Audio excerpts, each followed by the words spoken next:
Olá, me chamo Tainara Oliveira e eu vou apresentar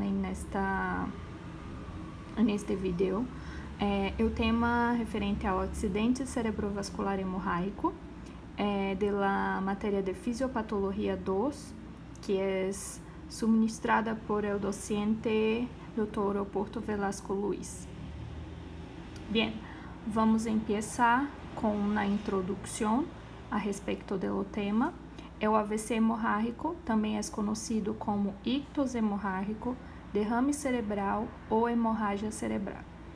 É um tipo de ictus ou enfermidade cerebrovascular que vai afetar o suministro da sangue ao cérebro. Vão existir dois tipos de acidente cerebrovascular. Acá vamos utilizar a abreviação AVC.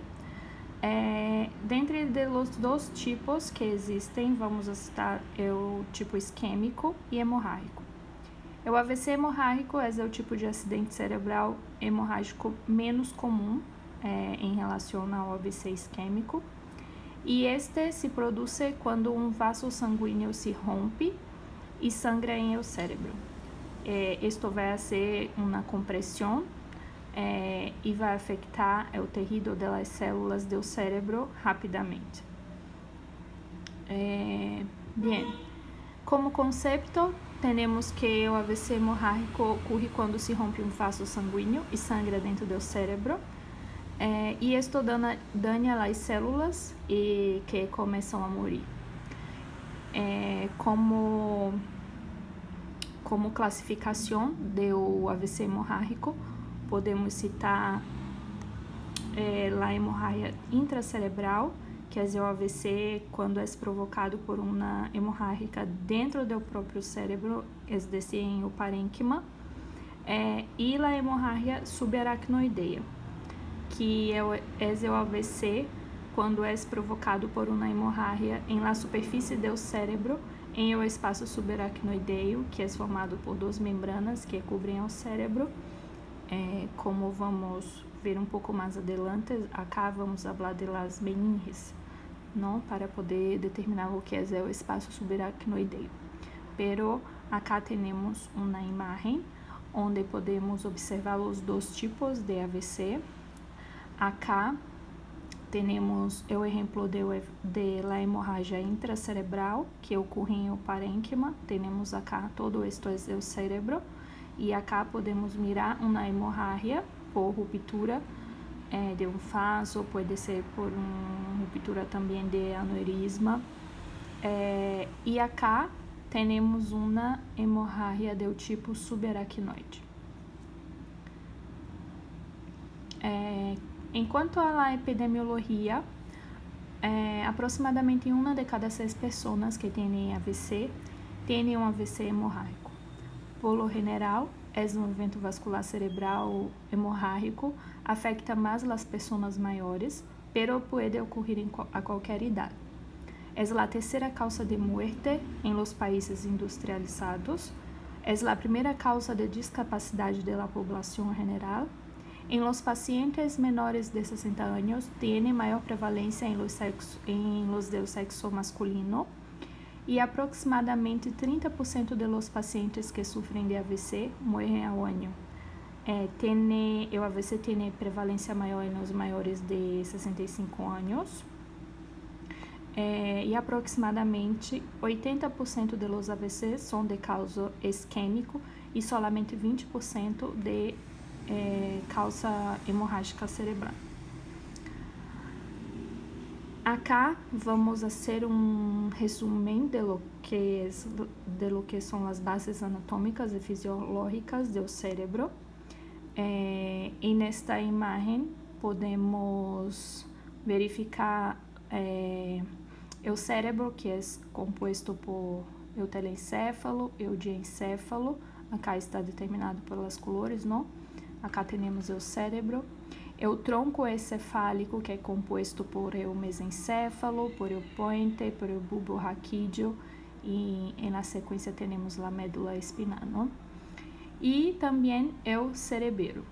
Então, todo isto vai conformar o que chamamos de encéfalo, não? Acá deste outro lado, nesta imagem, podemos mirar algumas estruturas mais internas. Acá neste nível temos o tálamo, o corpo talhoso, hipotálamo, temos a hipófise, e cada uma das regiões do cérebro, né, nós outros vamos ter uma divisão. O cérebro está conformado por lóbulos ou por áreas, onde cada uma destas áreas se vão encargar de funções, né, de funções específicas de todo o organismo. Então, brevemente vamos falar, por exemplo, da área motora, que se vai encargar do controle dos músculos, a área sensorial, que seria esta, que se vai encargar das sensações da pele, como, por exemplo, a temperatura, pressão, dolor.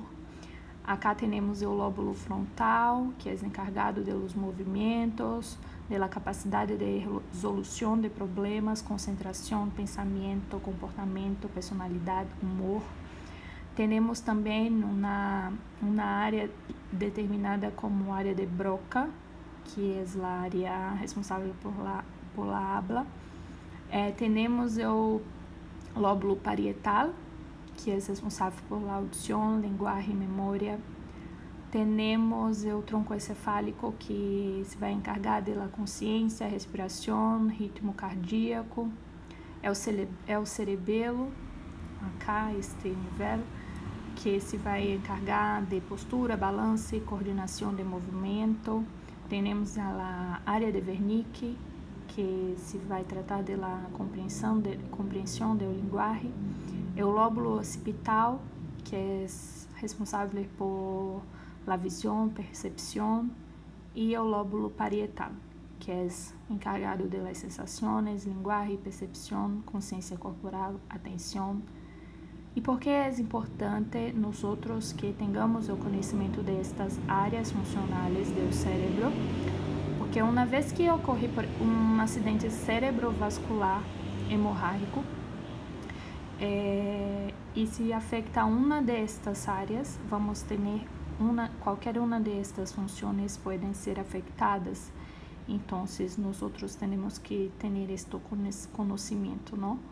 Para que possamos ter o tratamento adequado e mais rápido possível, para que podamos reverter o quadro, não, do paciente e tratá-lo da melhor maneira possível. Además, temos a irrigação arterial do cérebro, não? Acá podemos ter uma imagem mais general, né, onde vamos ter as artérias cerebrais, artéria carótida interna, artéria basilar, artéria cerebral, que todas estas artérias vão conformar o que chamamos de polígono de Willis. Nós outros já vimos isto em anatomia, em imagenologia também, em as interpretações de imagens, não, de crânio, para poder determinar o nível das lesões. Então, é importante saber a irrigação. Também temos as venas que vão suministrar sangue ao cérebro, não? Temos seno sagital superior, a vena cerebral superior, seno sagital inferior, o seno transverso, seno occipital, seno sigmoide, seno cavernoso, né? Todos que provêm da vena jugular interna. Bem, em relação à fisiopatologia do AVC hemorrágico, o que vai acontecer é que vamos ter uma ruptura do vaso, como já falamos, que pode ser por uma hipertensão arterial, pode ser por o rompimento de um aneurisma. Acá temos uma imagem que representa o rompimento de um aneurisma, não? E que vai haver um sangrado em o parênquima cerebral. Isto vai fazer com que haja um dano celular em la corteza, y esto va a generar un aumento de la presión intracraniana y esto va a afectar, según la localización de esta lesión, vai afetar alguma área funcional do cérebro e isto nos vai dar alguma alteração sensitiva ou motora em o paciente. A respeito do quadro clínico, quando ocorre um AVC, se interrompe o suministro de sangue ao cérebro e os sintomas, por lo general, se apresentam repentinamente em segundos ou minutos. Uma boa forma de reconhecer que passa se chega um caso de AVC em hospital, por exemplo, e ninguém ha tenido um acidente, não tem um histórico de acidente cerebrovascular, lo que puedes utilizar é a prueba de cara, braços, habla, tempo, que em inglês se abrevia como FAST, não? E para evaluar esta prueba se requer verificar se há algum dos 3 sintomas principais do AVC, que é debilidade facial, debilidade em um braço ou problemas em la habla. Acá podemos mirar como detectar, não, um AVC a partir da prova de FAST. FAST, que significa F de face, ou seja, cara, onde o paciente, ao sorrir, a cara ou boca se vai estar caída. A letra A, que vem de arms em inglês, que significa braços. Então, o paciente, ao levantar os braços, um se barra lentamente ou tem dificuldade para levantá-lo. S, a letra S de speech, que é de se habla, que o paciente, ao repetir uma frase, lo vai hablar raro ou se vai arrastrar a voz. E tempo. Se a pessoa padece de um ou de todos os sintomas, tem que levá-la de imediato ao atendimento médico. Dentre os sintomas que podemos citar do AVC, temos um dolor de cabeça intenso e repentino, a perda de conhecimento, se prolongado, se pode levar ao coma o paciente, vômitos, tortícolis, entumecimento, debilidade ou impossibilidade de mover a cara, o braço, a perna ou um lado do corpo, dificuldade para falar e que te entendam, mareos e vertigo, dificuldade para manter as pernas direitas e elevá-las, fiebre, sensibilidade à luz, inquietude, confusão, ataques convulsivos. E dentre as sequelas que se pode deixar o AVC hemorrágico, que podem ser leves ou pode ter efeitos solo temporales, pero alguns AVC hemorrágicos podem ser mais graves e podem provocar danos duradeiros. Então, falamos de algumas complicações que se podem dar com o AVC hemorrágico, que seria uma debilidade ou parálise, generalmente a um lado do corpo, uma paraplegia, não? Uma hemiplegia, perdão. A falta de consciência de um lado do corpo, generalmente do lado esquerdo, a perda de sensibilidade a um lado do corpo, dificuldade para tragar, cansaço extremo e problemas para dormir, problemas para falar, ler, escrever, problemas com a visão, por exemplo, o paciente pode apresentar visão doble ou cegueira parcial, dificuldades com a memória e concentração, dificuldade para controlar a barriga, os movimentos intestinais, o estranhamento. Además, também o paciente pode se quedar com cambios de comportamento. Dentre as causas que podem levar a um AVC hemorrágico, podemos citar a hipertensão como a causa de maior risco, não? Ao redor de 2 de cada 3 AVCs hemorrágicos são provocados por este fator.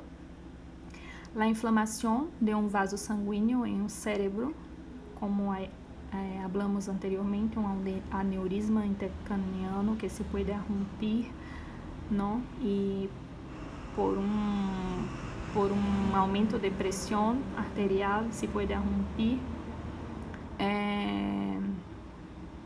Debilitamento de los vasos en el cerebro, esto se puede suceder debido a la presión arterial no controlada o às vezes por acumulación de una proteína llamada amiloide en las paredes de los vasos, que lo llamamos de amiloidose cerebral. E algumas anormalidades em la forma de los vasos que se han formado, como chamamos de malformação arteriovenosa. Também como causas podemos ter qualquer coisa que aumente a tendência de sangrar. Isto pode incluir um tratamento com um medicamento anticoagulante, por exemplo, aspirina, warfarina, vitamina K, inibidores de los receptores de disfosfato de adenosina, ou ter uma enfermidade como leucemia ou hemófilia, não? Recordamos que a aspirina, a warfarina são fármacos que utilizamos normalmente quando o paciente apresenta um quadro de alguma insuficiência cardíaca, não? Então, isto pode aumentar a tendência a sangrar e pode provocar um AVC hemorrágico no paciente. O uso de algumas drogas ilegais ou ter também um trauma na cabeça que pode provocar que os vasos se revientem em sangue dentro e ao redor do cérebro. Em o diagnóstico, temos o eletrocardiograma para registrar o registro do ritmo e da atividade elétrica do coração. Las pruebas de sangre para medir os níveis de colesterol e açúcar em la sangre, isto para que possamos determinar como está a coagulação, não? Se vamos ter um sangrado, uma hemorragia dentro dos cérebros, é importante que saibamos como está o nível, a tendência de coagulação da sangre do paciente, se vai formar coágulos, o tempo de formação destes coágulos, para que possamos tomar as condutas adequadas do tratamento, não? A tomografia cerebral, não? A tomografia computadorizada, ressonância magnética, que isto nos vai dar a partir dos estudos de imagens, não? Vamos poder identificar um AVC hemorrágico, não? Además, diferenciar o AVC hemorrágico de um AVC isquêmico, não? Em la tomografia do AVC hemorrágico, vamos ter a presença de sangue, não? Em las imagens, se vai apresentar de maneira diferente que o AVC isquêmico. Que em um AVC isquêmico se vai dar por uma ruptura da distribuição da sangue, não por um sangrado, se vai interromper a distribuição da sangue, não? E se vai causar uma isquemia, as células vão morrer por falta de sangue. Se há suspeita de hemorragia subaracnoidea, se hace uma punção lumbar, que é uma prueba onde se toma a muestra do líquido cefalorraquídeo da parte baixa da espalda. E uma vez confirmada a enfermidade, se pode realizar um angiograma, que é uma prueba também, um estudo de imagem, onde se injecta um tinte especial, um colorante especial em los vasos sanguíneos para vê-los claramente através de imagens de raio-x ou ressonância, e com isto vamos lograr identificar a localização da hemorragia em o cérebro para que possamos tratar, não? Para que possamos intervenir em caso de uma intervenção cirúrgica, por exemplo. O tratamento do AVC cerebrovascular, do acidente cerebrovascular hemorrágico, é principalmente centrado em controlar o sangrado e reduzir a pressão ocasionada em o cérebro, não, devido ao excesso de líquido. Então, algumas medidas de emergência podem ser os medicamentos anticoagulantes para prevenir coágulos, medicamentos ou transfusões de produtos sanguíneos para contrarrestar os efeitos de los anticoagulantes, medicamentos para reduzir a pressão intracranial, diminuir a pressão arterial, prevenir espasmos de los vasos sanguíneos e prevenir convulsões. La cirugía también para extraer la sangre y aliviar la presión en el cerebro o para reparar problemas vasculares asociados a accidentes cerebrovasculares hemorrágicos. También se tiene como tratamento lo que llamamos de recorte quirúrgico, que es cuando se coloca una pequeña pinza en la base del aneurisma, esto en caso de aneurisma, para detener el flujo sanguíneo hacia él. Esta pinza puede evitar que el aneurisma estalle, se rompa, puede evitar que um aneurisma que haya sufrido recentemente uma hemorragia vuelva a sangrar. Também temos o coiling, que é uma embolização endovascular por meio de um catéter que é insertado em uma artéria de la ingle e guiado hasta o cérebro. O cirurgião coloca diminutos espirales desmontables em aneurisma para rellenarlo. Esto bloquea o flujo sanguíneo hacia el aneurisma y hace que la sangre se coagule.